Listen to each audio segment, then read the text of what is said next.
رمضان فرصة وبداية جديدة في حياتنا، شهر الرحمة، ارحموا من في الأرض يرحمكم من في السماء.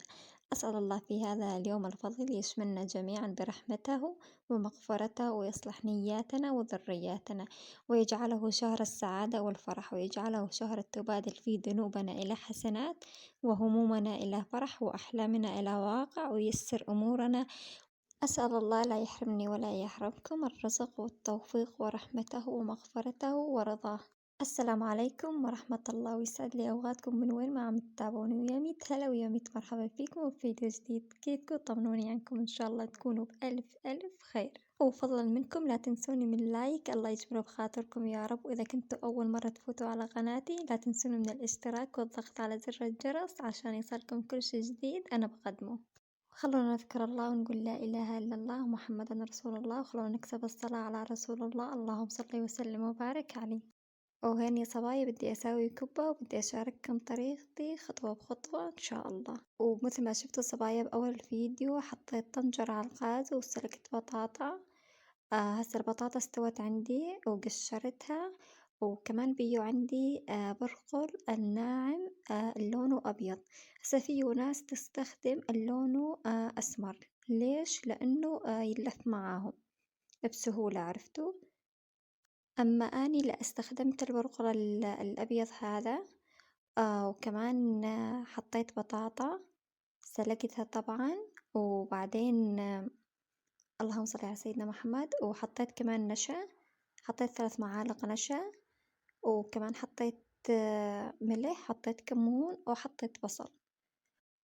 وفركت طبعا البرغل على ايدي مرة مرتين. وهسه جبت ماكينة الكبة، وطبعا حطيت الشفرة الناعمة، لأنه تجي شفرة الماكينة تجي ناعمة وتجي وسط وتجي كبيرة. أنا حطيت الناعمة، وبلشت مثل ما انتوا شايفين الصبايا أحط شوي شوي على دفعات، عرفتوا؟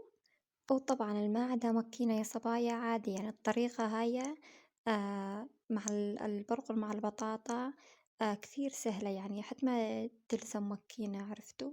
يعني تقدر تفركوها شي 5 6 فركات على ايدكم، وتقدر تشكلوها وتصير غير شكل يعني، عرفتوا علي؟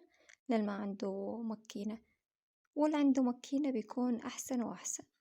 ومثل ما شفتوا صبايا هسه كل ما أحط دفعة طبعا أحط مي، أهم شي نحط مي للمكينة بس لا تكثروا، يعني بس إنه بترطبوا البرغل، عرفتوا علي؟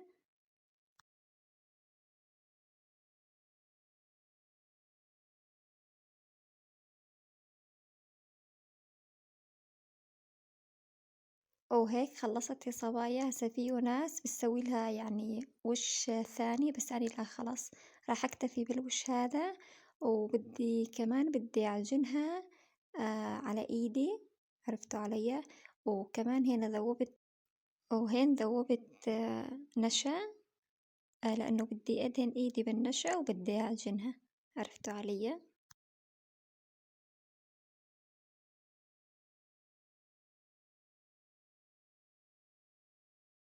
وهين خلصت وبدي أريحها تقريبا شي نص ساعة. وهين بدي أسوي شوربة عدس. أول إشي حطيت مية بالطنجرة، وبعدين ضفت العدس. وهين كمان بدي أسوي رز. مثل ما انتوا شايفين أول شي حطيت الشعرية، وبعدين بحط رز وأظل أحرك فيهن إلا بياخذ الرز عندي لون أبيض، وبعدها بضيف المي وأتركه على نار هادية.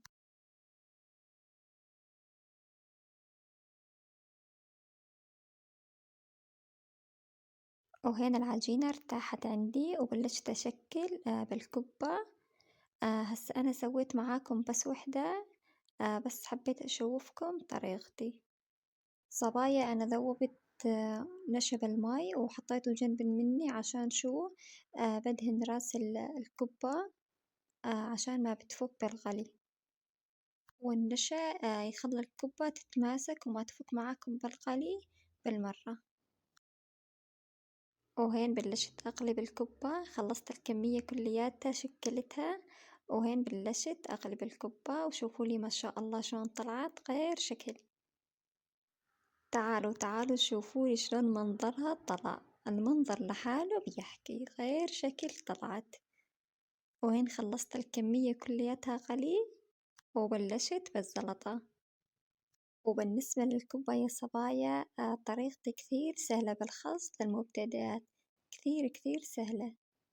هسا أنا جربتها مع بطاطا وجربتها في ناس بتحط لها طحين، في ناس بتحط لها سميد ناعم.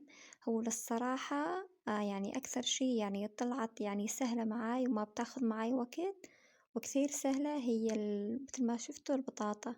يعني أنا جربت كل الطرق، عن جد البطاطا ما بتاخد وقت وكمان تطلع ناجحة 100%.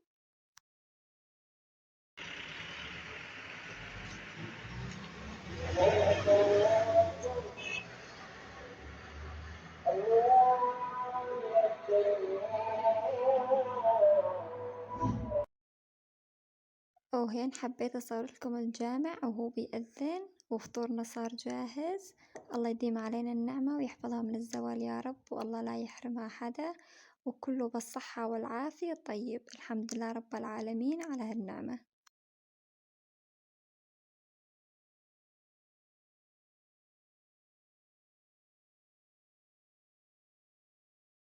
وهين صار بدها فنجان قهوة، بس بعد شو؟ بعد ما صليت المغرب وصليت العشاء وصليت التراويح وجليت الجليات وليفت المطبخ وليفت الغاز ونظفته. هين حبيت أدلل حالي بفنجان قهوة. وعن جد إحنا يا الأمهات كثير نتعب برمضان والله يكون بعوننا. عن جد ما في معين غير رب العالمين. وبدي أقول لكل أم الله ينطيها ألف عافية والله يقويها يا رب. وبس هيك فيديو اليوم، أتمنى إنه ينال إعجابكم. إذا حبيتوا لا تبخلوا علي باللايك، والمو مشترك يشترك عشان يصلكم كل شي جديد أنا بقدمه. بدي أقولكم بأمان الله، برعاية الله، بحفظ الله، والسلام عليكم ورحمة الله.